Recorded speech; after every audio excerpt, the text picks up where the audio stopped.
తన తొలి హీరోనే లైఫ్ హీరోని చేసేసుకుంది సమంత.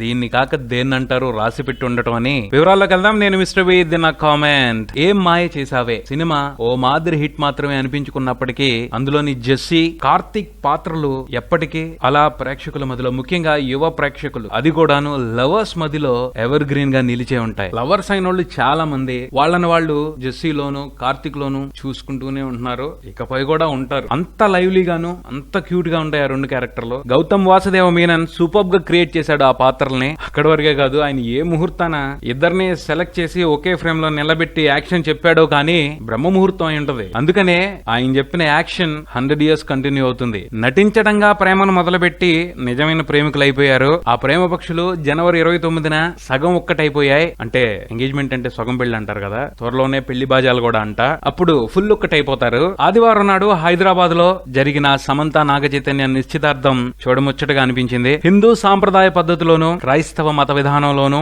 రెండు పద్ధతుల్లోనూ నిశ్చితార్థం జరిగింది. ఇప్పుడు నా మదరే నా డాటర్ అని నిశ్చితార్థం తర్వాత నాగార్జున ఆనందాన్ని ఎక్స్ప్రెస్ చేసిన విధానం గొప్పగా అనిపించింది. ఇక సమంత నాగ చైతన్య అయితే వేరే లోకంలోనే విహరించినట్టున్నారు ఆనందంతో. ఇష్టపడటం, ప్రేమించటం, ప్రేమించబట్టం, ఒక్కటవటం మహా బ్రహ్మాండంగా ఉంటాయిలే ఈ feelings. Congratulations Jai Sam. Maruthi talkies wishing you a very happy life. మరిన్ని అప్డేట్స్ కోసం కీప్ వాచింగ్ మారుతి టాకీస్.